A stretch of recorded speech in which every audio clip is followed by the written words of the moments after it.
देवी चरित्रों के पाठ का महात्म्य।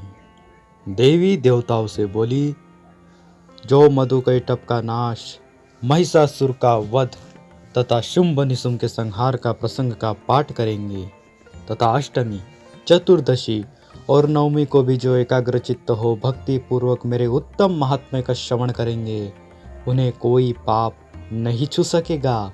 उन पर पाप जनित आपत्तियां भी नहीं आएगी। उनके घर में कभी दरिद्रता नहीं होगी तथा उनको कभी प्रेम जनों के विचोह का कष्ट भी नहीं भोगना पड़ेगा। इतना ही नहीं, उन्हें शत्रु से, लुटेरों से, राजा से, शस्त्र से, अग्नि से तथा जल की राशि से भी कभी भय नहीं होगा। इसलिए सबको एकाग्रचित्त होकर भक्ति पूर्वक मेरे इस महात्म्य को सदा पढ़ना चाहिए और सुनना भी चाहिए। यह परम कल्याणकारक है।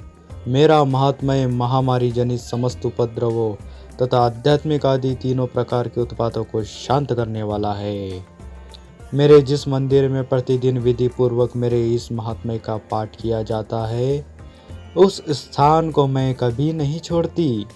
वह सदा ही मेरा सन्निधान बना रहता है। बलिदान, पूजा, होम तथा महोत्सवों के अवसरों पर मेरे इस चरित्र का पूरा पूरा पाठ और श्रवण करना चाहिए। ऐसा करने पर मनुष्य विधि को जानकर या बिना जाने भी मेरे लिए जो बलि, पूजा या होम आदि करेगा, उसे मैं बड़ी प्रसन्नता के साथ ग्रहण करूंगी। शरद काल में जो वार्षिक महापूजा की जाती है, उस अवसर पर जो मेरे इस महात्म्य को भक्तिपूर्वक सुनेगा, वह मनुष्य मेरे प्रसाद से सब बाधाओं से मुक्त तथा धन धान्य और पुत्र से संपन्न होगा। इसमें तनिक भी संदेह नहीं है। मेरे इस महात्म्य, मेरी प्रादुर्भाव की सुंदर कथाएं तथा युद्ध में किए हुए मेरे पराक्रम को सुनने से मनुष्य निर्भय हो जाता है। मेरे महात्म्य का श्रवण करने वाले पुरुषों के शत्रु नष्ट हो जाते हैं। उन्हें कल्याण की प्राप्ति होती तथा उनका कुल आनंदित रहता है। सर्वत्र शांति कर्म में बुरे स्वप्न दिखाई देने पर तथा ग्रह जनित भयंकर पीड़ा उपस्थित होने पर मेरा महात्म्य श्रवण करना चाहिए। इससे सब विघ्न तथा भयंकर ग्रह पीड़ाएं शांत हो जाती है और मनुष्य द्वारा देखा हुआ दुःस्वप्न शुभ स्वप्न में परिवर्तित हो जाता है।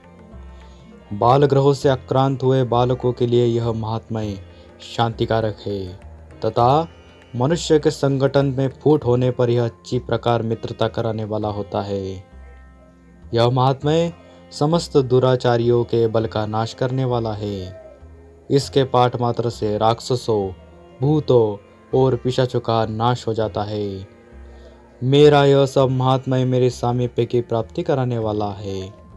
पशु, पुष्प, अर्घ्य, धूप, दीप, गंध आदि उत्तम सामग्रियों द्वारा पूजन करने से, ब्राह्मणों को भोजन कराने से, होम कराने से, प्रतिदिन अभिषेक कराने से, नाना प्रकार के अन्य भोगों को अर्पण करने से तथा दान देने आदि से 1 वर्ष तक जो मेरी आराधना की जाती है और उससे मुझे जितनी प्रसन्नता होती है, उतनी प्रसन्नता मेरे इस उत्तम चरित्र का एक बार श्रवण करने मात्र से हो जाती है।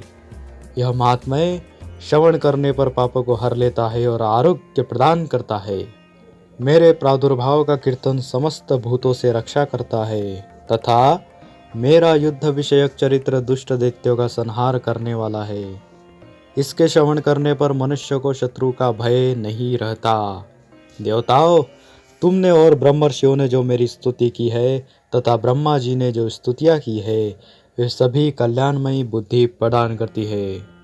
वन में, सूने मार्ग में अथवा दावानल से घिरे जाने पर, निर्जन स्थान में, लुटेरों के दाव में पड़ जाने पर या शत्रुओं के पकड़े जाने पर अथवा जंगल में सिंह, व्याघ्र या जंगली हाथियों के पीछा करने पर, कुपित राजा के आदेश से वध या बंधन के स्थान में ले जाए जाने पर, अथवा महासागर में नाव पर बैठने के बाद भारी तूफान से नाव के डगमग होने पर और अत्यंत भयंकर युद्ध में शस्त्रों का प्रहार होने पर, अथवा वेदना से पीड़ित होने पर, किंबहुना सभी भयानक बाधाओं के उपस्थित हो जाने पर जो मेरे इस चरित्र का स्मरण करता है वह मनुष्य संकट से मुक्त हो जाता है। मेरे प्रभाव से सिंह आदि हिंसक जंतु नष्ट हो जाते हैं तथा लुटेरे और शत्रु भी मेरे चरित्र का स्मरण करने वाले पुरुष से दूर भागते हैं। मित्रों, इस प्रकार मैंने आपको दुर्गा सप्तशती का पूर्णतः महत्व बतला दिया है। इसमें शुंभ निशुंभ का वध, महिषासुर का वध, मधुकैटभिन का वध, यही सब महात्मा है। इन्हीं को पढ़ना चाहिए। इनसे क्या क्या प्राप्त होता है ये देवी ने तो स्वतः ही बता दिया है। वीडियो पसंद आए तो वीडियो को लाइक, सब्सक्राइब, शेयर सब कुछ कर दीजिए। कमेंट में जय भवानी लिखिए। ओम ऐं ह्रीं क्लीं चामुंडाय विच्चे।